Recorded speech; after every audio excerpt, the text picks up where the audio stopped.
was the plane that trained countless pilots. Instantly recognizable by even the most neophyte of airplane lovers. The plane that made the color yellow cool. The Model T of airplanes. An 81-inch standoff scale model with all-wood construction. A large-scale model for small-scale budgets. It offers giant-scale fun for small-scale money. So let's shake the box and see what comes out. For a plane of its size, the Tower Cub comes in a surprisingly small box.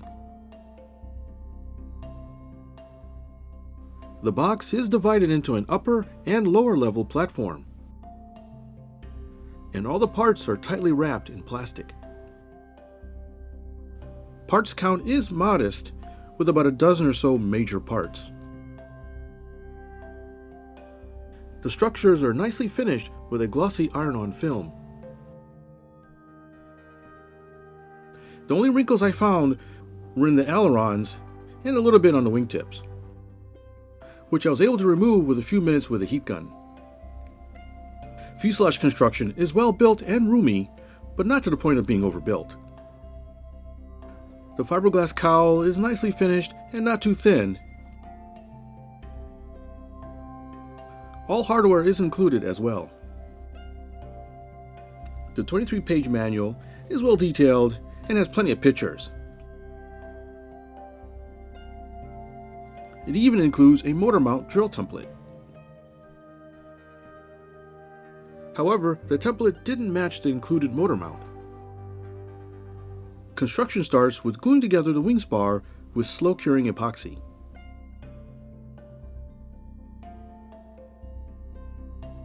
The covering over the aileron servo extension holes needs to be cut out and the pre-installed string repositioned before gluing the two wing halves together.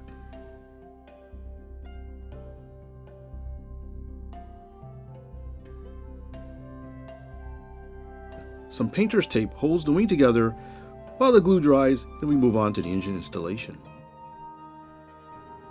For this review, I used the OS 46AX2 Glow engine, which may seem a bit small at first for the Cub, but it is well within the recommended engine sizes.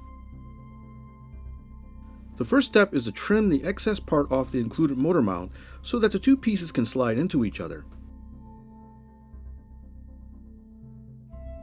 Next is to mark the location of the mount onto the firewall, which has a centerline mark already engraved from the factory.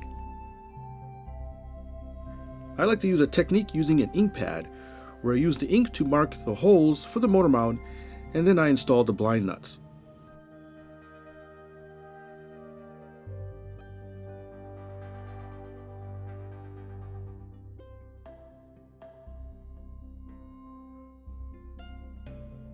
I also needed to enlarge the screw slots in the motor mount with a motor tool. With the motor mount temporarily installed, measure the distance needed for the prop to clear the cowl.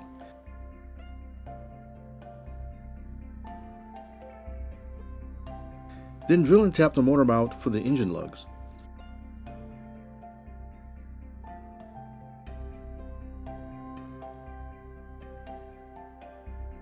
The next step is to trim the cowl for the cylinder head. I use a technique I learned from a Model Airplane News magazine columnist. First, make a template with a scrap piece of cardstock and then tape it to the side of the fuselage.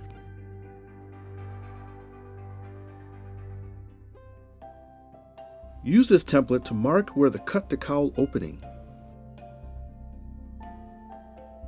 Then drill some pilot holes and finish off cutting out the opening with a motor tool. Then repeat for all other openings as needed. If you take your time, you'll be rewarded with a nice fitting cowl. Instead of the stock muffler, I use a Bisson pit-style compact muffler made to fit the OS 46. The nice thing is it completely fits within the cowl and it only needs a small bit of trimming for the exhaust ports.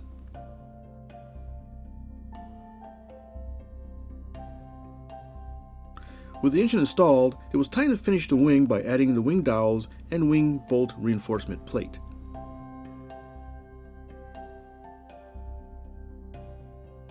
Use a sharp knife to trim the covering from the tail slots, and then mark the center of the horizontal fin.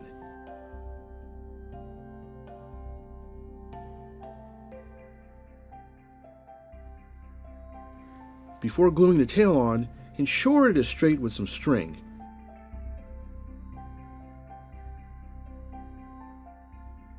I then used some straight edges to ensure the vertical fin was also straight.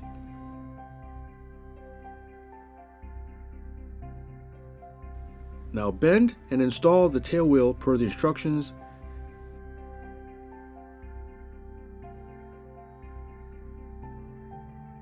Then assemble the elevator as well.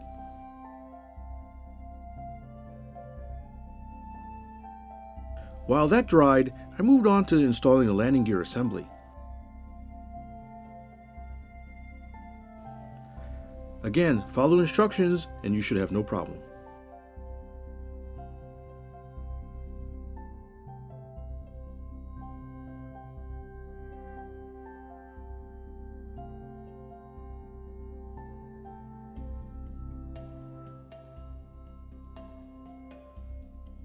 With the elevator now dry, the control surfaces are glued into place with C8 hinges.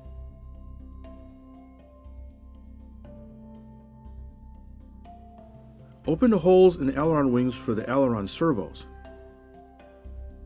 A trim seal tool comes in handy for this.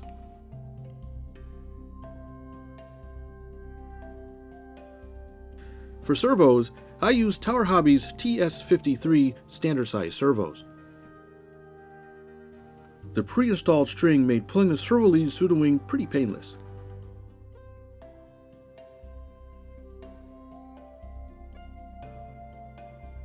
The instructions give detailed measurements for installing the control rods,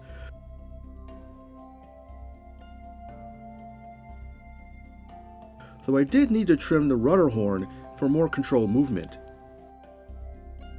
Soldering the clevis onto the control rod is quick and easy if you use a little flux.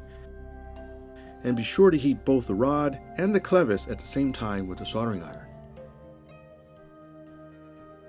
A remote fueling plug is a convenient way to refill a tank, since the fuel lines will be well hidden inside the cowl. The covering over the windows will have to be trimmed away to make way for the plastic windows.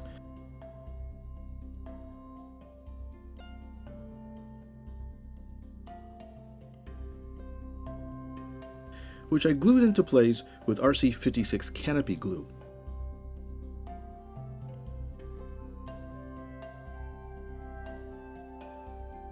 A little bit of black paint on the front window frames adds a bit of realism to the model.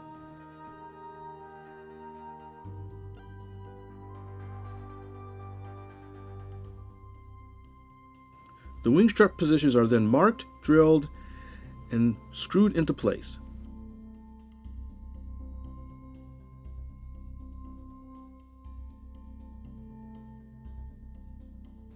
Note that the struts are load-bearing and should always be attached when flying the Cub.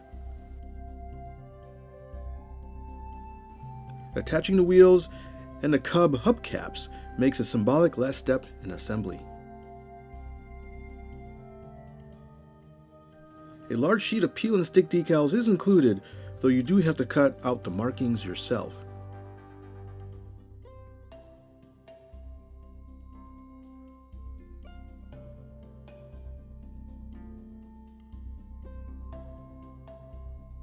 Lastly, after spending a few moments setting up the controls with a Tower 424 radio, I could head out to the field.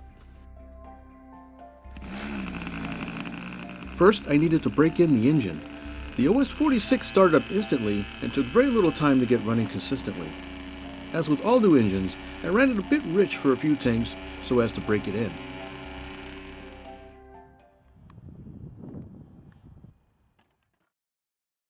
Out at the field, the Cub can be assembled fairly quickly as the struts can stay attached to the wing during transport.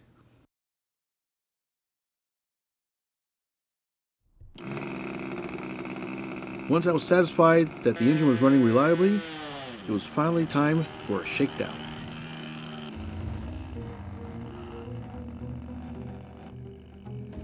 Running with 11.7 wooden prop, takeoff was a non-event and happens quickly.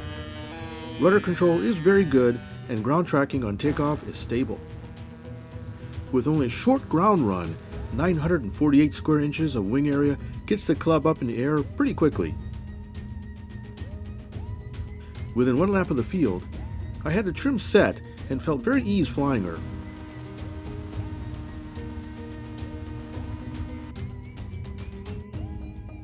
The recommended controls were spot on and well balanced. After only a minute or two, I couldn't resist throwing her around the sky with wild abandon. Slow rolls and tight loops are unfailingly fun.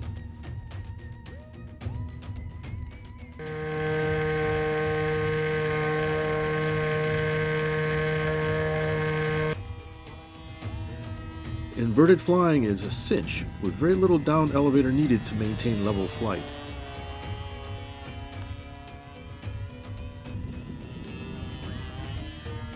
The Cub has no bad habits in flight and all maneuvers are easily recoverable.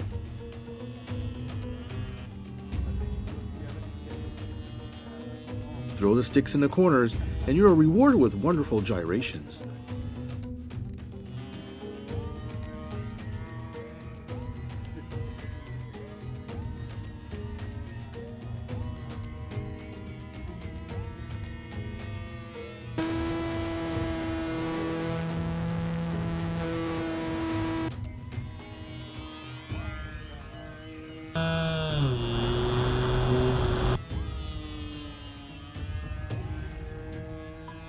Don't be afraid to fly it like you stole it.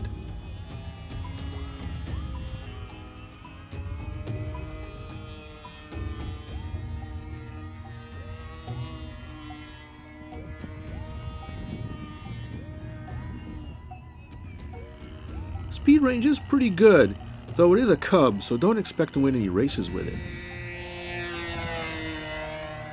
Oh, and kudos to the OS Max 46AX, which ran reliably and did a pretty good job lugging this large model around.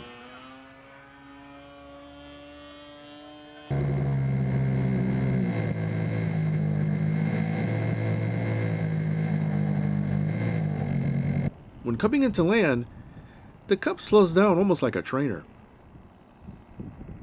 However, the one ego buster is that it is a bit bouncy when landing on pavement. I mean, it really likes to bounce no matter how you land. Whether it's 2-pointers or 3-pointers,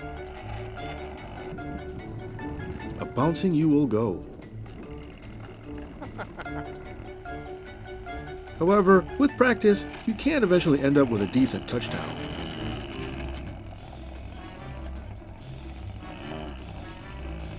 No matter, since by the time you touch down, you'll already have a permanent smile on your face. When I was a kid, I remember seeing an unforgettable airshow performance involving a Cub. A pilot attempts to give a ride to a local farmer, but when the pilot leaves the airplane to check on a stuck wheel, the farmer takes off by himself and proceeds to fly a hilarious routine involving snag clotheslines and what is best described as drunken flying.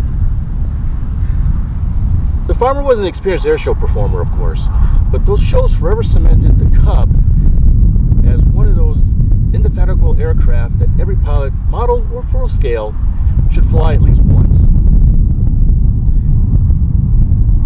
The Tower Cub is fantastic. Unlike some Cubs I've flown in the past, this one flies just like a big trainer. Hardly needs any rudder in the turns, and stock control throws are just spot on. The seemingly small OS 46 engine actually provides pretty good power for sport flying, although I think this plane is just asking for something like a 60 size 4-stroke engine. And I also think an electric conversion is quite feasible with some minor surgery. It certainly would save time without having to cut out the cowl. It will take a few evenings to put everything together, but in the end, the results are absolutely worth it.